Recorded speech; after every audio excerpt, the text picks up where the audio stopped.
ఒకరోజు నేనేదో ఆలోచిస్తూ మా ఇంట్లో ఉన్న క్యాలెండర్ని చూశాను. నా కళ్ళ ముందు ఫిబ్రవరి సరిగ్గా 28 రోజులు, అంటే 40,320 నిమిషాలు. ఒక నెలలో 30 లేక 31 రోజులుంటాయి, కానీ ఫిబ్రవరిలో మాత్రం 28 లేక 29 రోజులుంటాయి. ఎందుకు? నా ప్రశ్నకు సమాధానం వెతికే ప్రాసెస్లో కొన్ని సంవత్సరాలు వెనక్కి ట్రావెల్ చేశాను. నేను తెలుసుకున్న నిజాలు, వాస్తవాలు ఈ వీడియోలో నేను మీకు చెప్దాం అనుకుంటున్నాను. దానికన్నా ముందు వెల్కమ్ టు మై ఛానల్.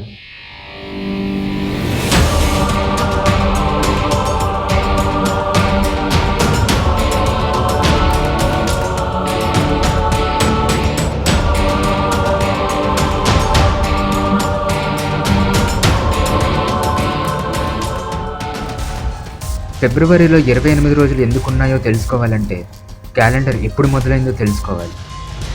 దాన్ని తయారు చేసిన వాళ్ళు రోమన్లు. 753 BCలో రోములస్ అనే మహారాజు రోమన్లు జరుపుకునే పండగలు, యుద్ధాలు, ఇలా ప్రతి విషయాన్ని ఒక గ్రంథంలో లిఖితపూర్వకంగా ముద్రించాలి అనుకున్నారు. కానీ ఒకదాని తర్వాత ఒకటి క్రమంలో రాయాలి అంటే వాళ్ళకి సమయాన్ని గుర్తించాలి అనే ఆలోచన వచ్చింది. అందుకు ముందుగా 10 నెలలు ఉండే ఒక క్యాలెండర్ని తయారు చేశారు. అవి ఇవే. రోమన్లు ఈవెన్ నెంబర్ను చెడు సంకేతంగా భావిస్తారు. అందుకే 30 రోజులున్న నెలలను 29 రోజులుగా మార్చారు. కానీ ఇక్కడ ఒక సమస్య వచ్చింది. భూమి సూర్యుడి చుట్టూ తిరగడానికి 365 రోజులు పడుతుంది, అంటే ఒక సంవత్సరం. కానీ రోమన్లు తయారు చేసిన క్యాలెండర్లో 304 రోజులు మాత్రమే ఉన్నాయి. ఇంకా 61 రోజులు ఉండాలి. సో ఫస్ట్ తయారు చేసిన క్యాలెండర్ ఫెయిల్ అయింది. 753 BC రెండవ మహారాజు నూమా పోంపులస్ కొత్తగా చేయాలి అనుకుంటున్న క్యాలెండర్ ముందు వచ్చిన సమస్యలకు ధీటుగా ఉండాలని ఒక ప్రక్రియను కనుగొన్నారు. అదే చంద్రుడు. చంద్రుడి రూపురేఖలను అనుసరిస్తూ కాలంలో మార్పులు పరిగణలోకి తీసుకొని ఒక క్యాలెండర్ని తయారు చేయాలనుకున్నారు. అంటే అమావాస్య నుంచి మళ్ళీ తిరిగి అమావాస్య వచ్చే కాలాన్ని ఒక నెలగా పరిగణలోకి తీసుకున్నారు. దీన్నే లూనార్ సైకిల్ అంటారు. ఇక్కడ ఈవెన్ నెంబర్ వచ్చింది అని దానికి 1 జోడించి 355 రోజులుగా గుర్తించారు.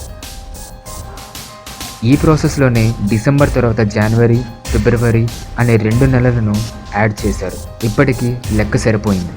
కానీ కాలం నడుస్తున్నప్పటికీ మళ్ళీ సమస్యలు మొదలయ్యాయి. క్యాలెండర్లో 355 రోజులున్నాయి, కానీ భూమి మాత్రం రోమన్లు చెప్పినట్టు వినదు కదా. ఒక సంవత్సరం 365 రోజులు భూమి సూర్యుడిని పూర్తిగా చుట్టడం. ఈ లెక్కను ఎవరూ మార్చలేరు. నూమా పోంపులస్ తయారు చేసిన క్యాలెండర్ వల్ల వచ్చిన సమస్యలు. సరిగ్గా సంవత్సరానికి 10 రోజులు తక్కువ ఉండడం కారణం వల్ల అప్పటి క్యాలెండర్ ప్రకారం ఈ సంవత్సరంలో సమ్మర్ సీజన్ మార్చిలో వస్తే వచ్చే సంవత్సరానికి అది ఫిబ్రవరిలో ఉంటుంది. అంటే మార్చికి 10 రోజులు ముందుగా అన్నమాట. ఇలా సంవత్సరాలు మారే కొద్దీ సమస్య పెద్దదిగా అయిపోయింది. ఇలా 707 సంవత్సరాలు సాగిపోగా జూలియస్ సీజర్ 46 BC ఈ సమస్యపై దృష్టి పెట్టాలి అనుకున్నారు. అప్పటికే ఈజిప్ట్లో 365 రోజులు ఈక్వల్స్ టు ఒక సంవత్సరం ఈ ఫార్ములాను పాటిస్తున్నారు. ఇది పరిగణలోకి తీసుకొని జూలియస్ సీజర్ మళ్ళీ ఇంకో కొత్త క్యాలెండర్ని తయారు చేయాలి అని నిర్ణయించుకున్నారు. కానీ ఈసారి సూర్యుడు కదలికలు బట్టి తయారు చేయాలి అని నిర్ణయించుకున్నారు.